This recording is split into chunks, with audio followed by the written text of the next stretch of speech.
احرام کی حالت میں ہیں تو آپ پر ساری پابندیاں عائد ہو گئیں. اور ظاہر بات ہے وہاں ہم صرف یہ نہیں کہ ہم شکار کریں، بلکہ ہم ناخن نہیں کاٹ سکتے، ہم بال نہیں تراش سکتے، ہم کوئی خوشبو نہیں لگا سکتے. ہم اس لباس میں جب آ گئے، احرام کی لباس میں جس میں ایک تہبند ہے، ایک چادر ہے، تو اب ہمارے اوپر ساری پابندیاں عائد ہو گئیں. وہ مخصوص حالات میں ہم اس کا پورا لحاظ رکھیں گے، ہم اس پابندی کو اپنائیں گے. ہم کسی طرح کسی بھی جانور کا شکار نہیں کر سکتے. اور یہ بات اللہ تبارک تعالیٰ نے فرما دی کہ ان اللہ یحکم ما یرید، کہ اللہ جو چاہتا ہے فیصلہ فرماتا ہے. اس سے اس بات کی وضاحت ہو گئی کہ انسان کے بس میں نہیں ہے کہ حلت و حرمت کا فیصلہ صادر کرے. انسان حلت و حرمت کا فیصلہ نہیں کر سکتا. جس طرح دیگر مذاہب میں جو مذاہب بدل دیے گئے یا جنہوں نے اپنی پہچان ختم کر دی اور تحریفات ان کے یہاں آ گئیں، تو اس کا مطلب یہ ہوا کہ انہوں نے پورے طور پر اپنے آپ کو بدل لیا، اور بدلنے کے بعد انہوں نے پھر حلت و حرمت کو اپنے طور پر کیا. پادریوں نے جو کہا، جن ایام کو محترم بتایا ان ایام کو انہوں نے محترم مانا. جن جانوروں کو جائز بتایا وہ جانور ان کے لیے جائز ہوئے، جن جانوروں کو ناجائز بتایا وہ جانور ان کے لیے ناجائز ہو گئے. ایسی چیزیں، یا جن ایام میں ان کی ممانعت کی گئی ان کے لیے کہ ان ایام میں آپ کو شکار نہیں کرنا ہے، ان ایام میں آپ کو مچھلی مثال کے طور پر نہیں پکڑنی ہے، لیکن جب انہوں نے اس کا لحاظ نہیں رکھا تو اللہ کی طرف سے عذاب آیا. کیوں؟ اس لیے کہ انہوں نے اپنے طور پر حلت و حرمت کا فیصلہ کیا. تو کہا گیا ان اللہ یحکم ما یرید، یعنی بندوں کے اوپر پابندیاں اس لیے لگائی گئیں تاکہ وہ یہ سمجھیں کہ جو کچھ فیصلہ ہونے والا ہے، جو کچھ اللہ تبارک و تعالیٰ فیصلہ کرے گا، جو کچھ اللہ تبارک و تعالیٰ فرمائے گا وہی بندوں کے لیے پرفیکٹ ہوگا. یہاں ہم اپنی طرف سے کوئی فیصلہ کرنے والے نہیں ہوتے ہیں. اور پھر اس کے بعد یہاں پر چند چیزیں اور ذکر کی گئی. یہاں چند چیزیں ذکر کرنے کا یہ مقصد نہیں ہے کہ یہی چیزیں جو ہیں شاعر میں آتی ہیں. وہاں پر آپ نے دیکھا کہ جیسے حج اللہ کے شاعر میں سے ہے، نماز شاعر میں سے ہے، روزے شاعر میں سے ہیں، یا ارکان اسلام جو ہیں، بنیادی جو بنیادیں ہیں جن کی اوپر اسلام کی بنیاد ہے، وہ سب شاعر اللہ ہے. اب ان سے اگر کوئی ٹکراؤ پیدا ہوتا ہے اور یہ سمجھا جاتا ہے کہ جیسے یہ کہا گیا حج کے لیے ان الصفا والمروۃ من شعائر اللہ ومن حج البیت او اعتمر فلا جناح علیہ ان یطوف بہما، کہ صفا اور مروہ یہ اللہ کے شاعر ہیں. تو جو شاعر اللہ تبارک تعالیٰ نے ذکر کیے ہیں خالی وہی نہیں ہے. ہم نے بتایا کہ جو بنیادیں ہیں، جو اصول ہیں اور جن پر دین ٹکا ہوا ہے، جہاں سے توحید کا قیام ہو رہا ہے، جہاں سے شرک کا توڑ ہو رہا ہے، جہاں سے شرک کی بنیادیں ختم کی جا رہی ہیں، اور جہاں سے بدعات و خرافات کا خاتمہ ہو رہا ہے، یہ سب چیزیں شاعر اللہ میں آئیں گی. ایسا نہیں کہ ہم مزاروں سے مانگنے لگیں اور ہم سمجھیں کہ یہ بھی اللہ کے شاعر میں سے، ہم بندوں سے مانگنے لگیں اور یہ سمجھیں کہ یہ بھی اللہ کے شاعر میں سے ہے. ہم لوگوں کو اپنا اتنا متبع مان لیں اور یہ سمجھ لیں کہ جو کچھ ہوگا، یہ جو کچھ یہ بتا رہے ہیں یہی حق ہے اور یہ صحیح ہے یا غلط ہے. ہم اس پر کوئی فیصلہ کرنے والے نہیں ہوتے، بلکہ جو منوان یہ فرمائیں گے وہی بات صحیح ہوگی. یہ تو گویا کہ انبھکتی ہوئی. انبھکتی شاعر میں نہیں آئے گی. وہ چیزیں جن کی بنیاد پر دین ٹکا ہوا ہے، جہاں توحید کی بنیادیں مضبوط ہو رہی ہوں، جہاں شرک کی بنیادیں کمزور ہو رہی ہوں، اور جہاں دین کے فروغ کے راستے کھل رہے ہوں، اور دین سے رکاوٹوں کے لیے جو بندشیں ہیں اس کا خاتمہ کیا جا رہا ہو، وہ سب چیزیں شاعر اللہ میں ہوگی. جیسا کہ ہم نے بتایا ان الصفا والمروۃ من شعائر اللہ ومن حج البیت او اعتمر فلا جناح علیہ ان یطوف بہما. کہا گیا کہ صفا اور مروہ اللہ کے شاعر میں سے ہیں.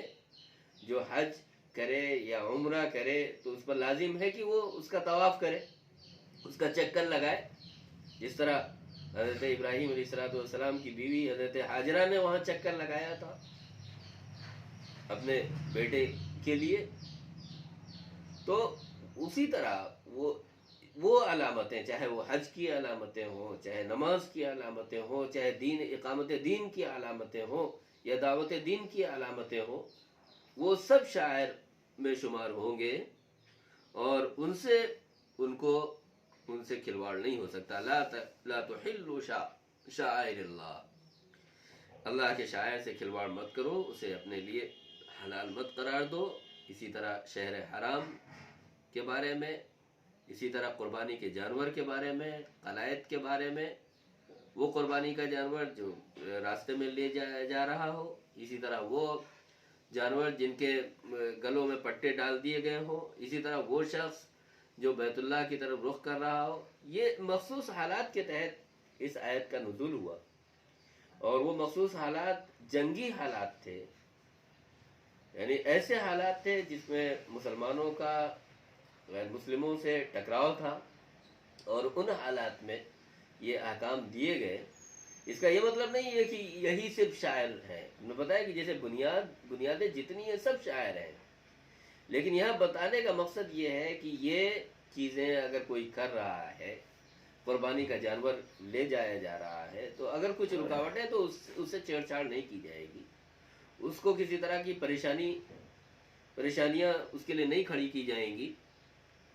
وہ سب اللہ کے فضل اور اللہ کی رضامندی کے طالب ہیں، ان سے کسی طرح کی چھیڑ چھاڑ نہیں ہوگی. اور پھر کہا گیا وَإِذَا حَلَلْتُمْ فَاصْطَادُوا. اور جب تم وہاں سے نکل جاؤ یا وہ ان جگہوں سے نکل جاؤ، حل میں آ جاؤ، تو تم شکار کر سکتے ہو. اور پھر اس کے بعد یہ جو آخری آیت ہے جو ابھی آپ کے سامنے پڑھی، وَلَا يَجْرِمَنَّكُمْ شَنَآنُ قَوْمٍ أَن صَدُّوكُمْ عَنِ الْمَسْجِدِ الْحَرَامِ أَن تَعْتَدُوا وَتَعَاوَنُوا عَلَى الْبِرِّ وَالتَّقْوَىٰ وَلَا تَعَاوَنُوا عَلَى الْإِثْمِ وَالْعُدْوَانِ وَاتَّقُوا اللَّهَ إِنَّ اللَّهَ شَدِيدُ الْعِقَابِ. کہا گیا کہ کسی قوم کی دست درازی، کسی قوم کی زباں درازی، ان کی دشمنی تمہیں اس پر آمادہ نہ کر دے کہ تم ان کو مسجد حرام سے روکو. اس کا مطلب یہ ہے کہ چاہے جیسے حالات ہو، مسجد حرام کو روکا، مسجد حرام میں کسی کو آنے سے روکا نہیں جا سکتا. چاہے آج کے حالات میں لے لیجئے، آج جو چیزیں سامنے آ رہی ہیں اور ان مخصوص پابندیاں لگائی جا رہی ہیں، چاہے وہ کسی ملک سے متعلق ہو یا کسی جگہ سے متعلق ہو یا کچھ خاص لوگوں سے متعلق ہو، اگر وہ مسلمانوں کی طرف ان کی نسبت ہے، وہ مسلمان ہیں، تو ان کو مسجد حرام میں آنے سے نہیں روکا جا سکتا. آپ یہ نہیں کہہ سکتے کہ ہم ترکی کے مسلمانوں کو روک دیں گے، آپ یہ نہیں کہہ سکتے کہ ہم امریکہ کے مسلمانوں کو روک دیں گے، آپ یہ نہیں کہہ سکتے کہ ہم انڈیا کے مسلمانوں کو روک دیں گے. کہیں کسی بھی ملک کے یا کسی بھی خطے کے یا کسی بھی مسلک کے آپ ان کو نہیں روک سکتے، اس کی کوئی تقسیم نہیں ہو سکتی، کیونکہ وہ اسلام کی بنیادوں پر ہے، شاعر کی نسبت سے ہے. تو شاعر اللہ سے کسی کو کوئی چھیڑ چھاڑ نہیں ہو سکتی، شاعر اللہ سے کوئی کھلواڑ نہیں ہو سکتا. کہا گیا کہ دشمنی میں قرآن گویا کہ واضح طور پہ ہمیں یہ پیغام دے رہا ہے کہ وہ لوگ ظالم ہیں اور ظلم کرنے والے ہیں اور عدوان میں بڑھے ہوئے ہیں، اس لیے کہ وہ تمہیں روک رہے ہیں. چاہے جیسے حالات ہوں، روکنے کی اجازت کسی کو نہیں ہے. وَلَا يَجْرِمَنَّكُمْ شَنَآنُ قَوْمٍ أَن صَدُّوكُمْ عَنِ الْمَسْجِدِ الْحَرَامِ أَن تَعْتَدُوا. کہ تم ان پر کوئی زیادتی کرو، تم ان کے ساتھ سختی کا معاملہ کرو، تم نیکی اور تقوی میں ایک دوسرے کی مدد کرو. وَلَا تَعَاوَنُوا عَلَى الْإِثْمِ وَالْعُدْوَانِ، تم برائی کے معاملے میں اور نافرمانی کے معاملے میں، گناہ کے معاملے میں تم کسی کی معاونت اور کسی کی مدد نہ کرو، اور اللہ سے ڈرتے رہو، بے شک اللہ تبارک و تعالیٰ سخت سزا دینے والا ہے۔